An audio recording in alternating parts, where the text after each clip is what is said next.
¿Alguna vez te has dado cuenta de que los golpes más duros que has recibido en tu vida no vienen de los demás, sino de las palabras que han salido de tu propia boca? Esas relaciones que terminaste en un momento de ira, esos secretos que revelaste por un impulso. Si sigues cometiendo los mismos errores, tu enemigo no está afuera. En este vídeo, aprenderás a hacer que tus palabras dejen de ser tu peor enemigo y se conviertan en tu más poderoso aliado. Bienvenidos a Parada de Filosofía. ¿Alguna vez has soltado una palabra y, vamos, al instante has deseado poder recogerla del aire?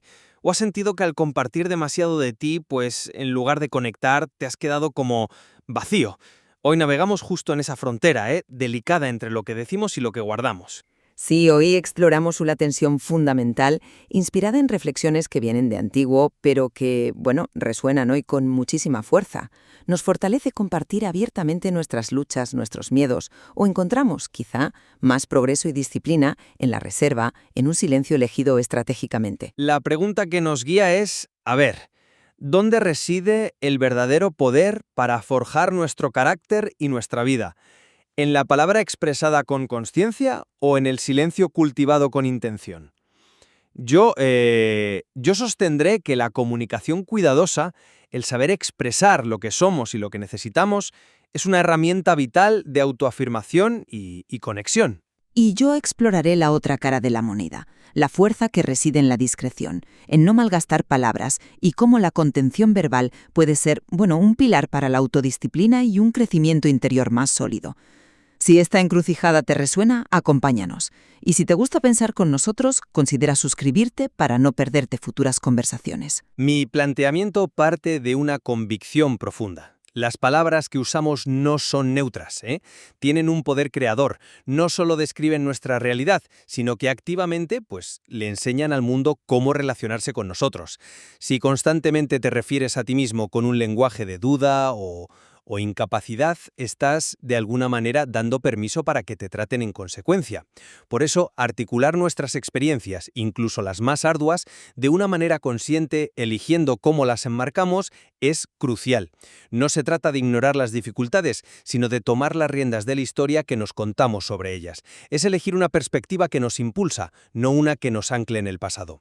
La clave para mí no es el silencio absoluto, sino la elección informada. Decidir qué compartimos, cómo, cuándo y con quién. Usar el lenguaje para marcar límites claros, para afirmar nuestro valor inherente y para procesar lo vivido, no para quedarnos atrapados en un bucle de quejas o negatividad. Una comunicación asertiva, calmada e incluso en medio de la tormenta no es señal de flaqueza, sino de una fortaleza que nace del autoconocimiento. Es saber gestionar la emoción, no esconderla bajo la alfombra. Mi enfoque, sin embargo, se inclina hacia la potencia de lo no dicho, hacia la contención como estrategia. Hay una idea poderosa que sugiere que compartir nuestros planes de mejora o metas importantes demasiado pronto puede ser contraproducente. Es como si diluyéramos la energía mental, el enfoque necesario para pasar a la acción. Algunos estudios incluso apuntan a que el cerebro puede experimentar una especie de satisfacción anticipada, una pequeña recompensa, ¿sabes? Solo por haber hablado del plan. Lo cual irónicamente reduce la motivación intrínseca, ese motor interno que nos impulsa más allá del aplauso externo para hacer el trabajo duro, que requiere el cambio real. Además, ¿qué ocurre cuando repetimos constantemente la historia de nuestras desgracias?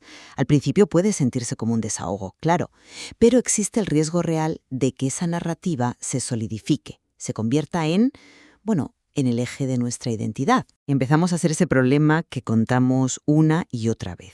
El silencio, en ese contexto, ofrece un espacio para procesar internamente, sin grabar más profundamente los surcos de la negatividad. Por otro lado, pensemos en la autodisciplina, tan valorada por corrientes como el estoicismo.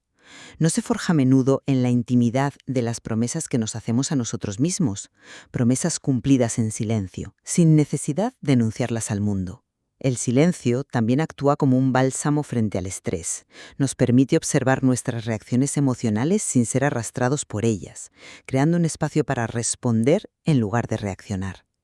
Y finalmente, existe un argumento fuerte para proteger nuestras vulnerabilidades más íntimas, nuestros miedos más arraigados. Exponerlos sin discernimiento es como mostrar una herida abierta. Puede ser malinterpretada, minimizada o incluso usada en nuestra contra, si no elegimos bien el momento y la compañía. Entiendo perfectamente el riesgo de convertir la queja en una identidad. Nadie aboga por eso, claro. Pero me pregunto si no estamos subestimando el poder del compartir selectivo y constructivo. No hablo de la lamentación crónica, sino de usar la conversación con alguien de confianza o incluso la escritura reflexiva como una herramienta para desentrañar un problema, para verlo desde fuera. A veces, poner palabras a un nudo interno es el primer paso para empezar a deshacerlo. Recibir una perspectiva externa válida, sentirnos comprendidos, puede ser increíblemente sanador y de hecho ayudarnos a romper ese ciclo de negatividad del que hablas.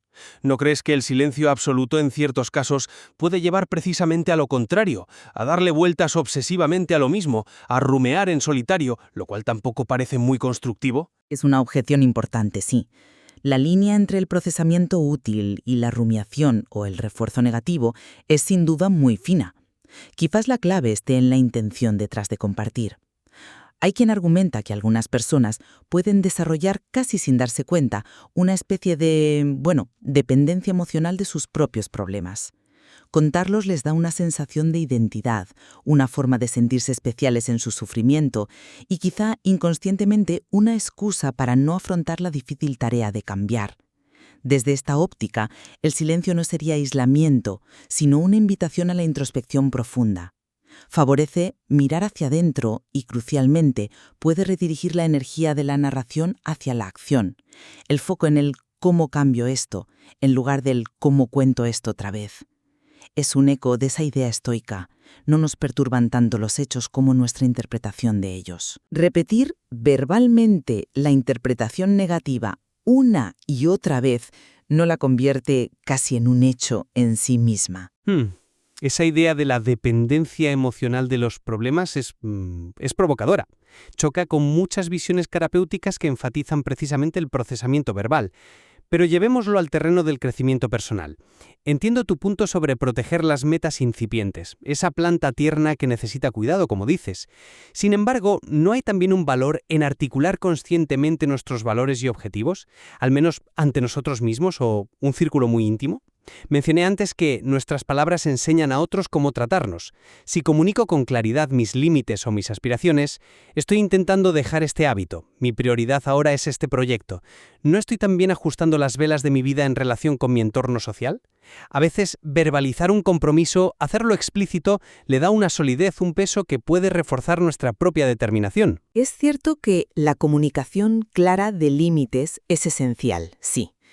Pero hay una diferencia sutil entre comunicar un límite, no puedo quedar esta semana, estoy enfocado en X, y airear un proceso de cambio interno muy vulnerable, estoy luchando por ser más disciplinado con Y. Respecto a reforzar el compromiso, es interesante considerar si la fuente de ese refuerzo es interna o externa. Si verbalizar la meta me ayuda a mí a clarificarla y a sentirme más responsable ante mí misma, fantástico. Pero si lo hago buscando inconscientemente la validación externa, el aplauso anticipado, ahí es donde reside el peligro que comentaba antes. El progreso real, sobre todo al principio, puede ser muy frágil. Pensemos en alguien que decide empezar a hacer ejercicio cada día. Si lo anuncia a los 4 vientos, puede que reciba ánimo, sí, pero también puede sentir una presión que le abrume si falla un día, o peor aún, puede que la satisfacción de haberlo anunciado le reste ímpetu para levantarse cuando suene el despertador. La disciplina interna, la que se cultiva en silencio, cumpliendo el pacto contigo mismo sin necesidad de testigos, ¿no es acaso más robusta a largo plazo? Hay una frase atribuida a los estoicos que me gusta mucho en este contexto. No expliques tu filosofía, incorpórala. Cuando el cambio sea real y sostenido, pues se notará sin necesidad de palabras. El autocontrol. ¿Y cómo manejamos las emociones intensas? Si abogamos mucho por el silencio, no podría malinterpretarse como una invitación a reprimir lo que sentimos. Creo que el verdadero desafío no es no sentir, ni tampoco callar siempre por sistema, sino aprender a expresar esas emociones de forma medida, consciente y respetuosa. Se habla de la disciplina en el habla como un reflejo de la disciplina interna. Ser honesto con lo que sentimos no tiene por qué significar ser impulsivo o hiriente. De hecho, poder hablar con calma y claridad en medio de una situación tensa, eligiendo las palabras adecuadas, no demuestra un control mucho mayor que un silencio tenso y cargado o una explosión verbal de la que luego nos arrepentimos. Estoy totalmente de acuerdo en que la represión no es el camino. Nadie sugiere tragarse las emociones hasta enfermar, claro que no. Pero quizás el poder reside no tanto en la expresión mesurada, sino en la capacidad de elegir conscientemente, no hablar impulsivamente, sobre todo cuando estamos bajo el influjo de emociones fuertes como la ira o el miedo. ¿Cuántas veces hemos dicho algo en caliente de lo que nos hemos arrepentido amargamente después? Palabras que hieren, que rompen confianzas, que no se pueden retirar. Ese silencio elegido en momentos de alta tensión no es debilidad, es una fortaleza activa. Es crear ese famoso espacio estoico entre el estímulo, la ofensa a la provocación, y la respuesta. Es preguntarse, ¿aportará algo constructivo lo que voy a decir ahora mismo? ¿O es mejor callar, respirar y responder más tarde, si es que hace falta respuesta? A veces, la mejor respuesta, la más poderosa, es simplemente ninguna. Y esto conecta también con evitar la verborrea innecesaria, el ruido constante. Pensemos en algo tan común como el cotilleo. No es una forma de hablar que a menudo no aporta nada positivo y puede minar la confianza y el respeto mutuo. El silencio frente al impulso de cotillear también es una forma de disciplina, creo yo. Ese punto sobre el arrepentimiento por palabras dichas a la ligera es muy real, sí. Y me lleva a la última pieza del puzzle, la vulnerabilidad y la confianza. Coincidimos en no exponer las heridas más profundas de forma indiscriminada. Pero, ¿cómo se construye entonces la confianza genuina, esa que permite relaciones profundas y auténticas? Si bien las acciones consistentes son fundamentales, como bien dices, ¿no juega también un papel la vulnerabilidad compartida? Con prudencia, ser capaz de mostrar una parte de nuestra fragilidad con las personas adecuadas y en el momento adecuado, ¿no es eso lo que a menudo crea un puente de conexión real? Se menciona también la importancia de ser un buen oyente, de crear un espacio seguro para que otros se abran. Pero, ¿podemos realmente crear ese espacio si nosotros mismos estamos siempre detrás de una coraza impenetrable? ¿No requiere la confianza una cierta reciprocidad en la apertura? El ante es una tensión real y delicada, sí. Quizás la clave esté en la palabra prudencia y en el momento adecuado. Creo que la confianza se demuestra con acciones y carácter, y se profundiza, a veces, con una vulnerabilidad compartida. Pero esta última debe manejarse con extremo cuidado. Hay una idea que resuena conmigo. Considerar nuestras heridas y miedos más profundos como tierra sagrada. Antes de mostrarlos al mundo, necesitan ser atendidos, comprendidos y, en la medida de lo posible, sanados en nuestra propia quietud interior, en ese diálogo honesto y silencioso con nosotros mismos. Compartirlos prematuramente, cuando todavía duelen intensamente y no los entendemos bien, o con personas que no han demostrado ser dignas de esa confianza, puede ser devastador. Puede reforzar la sensación de víctima, de estar roto. Tal vez la vulnerabilidad más poderosa no es la que se muestra en carne viva, sino la que se comparte desde la cicatriz. Pasé por esto, aprendí esto y aquí estoy. Esa es una vulnerabilidad que inspira, que conecta desde la resiliencia, no desde la herida abierta. Proteger esa intimidad más frágil no es falta de autenticidad, es una forma necesaria de autorrespeto y autocuidado. Recapitulando mi visión, insistiría en que el dilema no es simplemente hablar o callar. La cuestión es la calidad, la intención y la consciencia detrás de nuestras palabras o de nuestro silencio. Usar el lenguaje deliberadamente para construir puentes, conectar de forma auténtica, establecer límites sanos y tejer activamente la historia que queremos vivir me parece una herramienta potentísima. Un silencio indiscriminado fruto del miedo o de la incapacidad para expresarnos también puede ser profundamente aislante y perjudicial, creo yo. Y desde mi ángulo, reafirmo la idea de que el silencio estratégico, la discreción sobre nuestros procesos internos, especialmente los que están en sus fases iniciales, y la contención verbal consciente, son pilares de la autodisciplina, la resiliencia y un crecimiento personal más anclado. La verdadera fortaleza a menudo se forja en esa quietud interior, lejos del ruido y la necesidad de validación externa. Es en ese espacio silencioso donde podemos conocernos mejor, gestionar nuestras tormentas internas y elegir con sabiduría cuándo y cómo interactuar con el mundo exterior a través de la palabra. Queda claro que no hay una respuesta única, ¿verdad? Ambas perspectivas nos muestran la conexión tan íntima y compleja que existe entre cómo usamos el lenguaje, o el silencio, cómo pensamos y cómo forjamos nuestro carácter.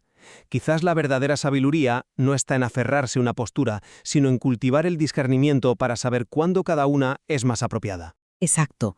La forma en que manejamos esta dualidad, palabra y silencio, moldea activamente quiénes somos, cómo nos relacionamos y, bueno, la vida que vamos construyendo.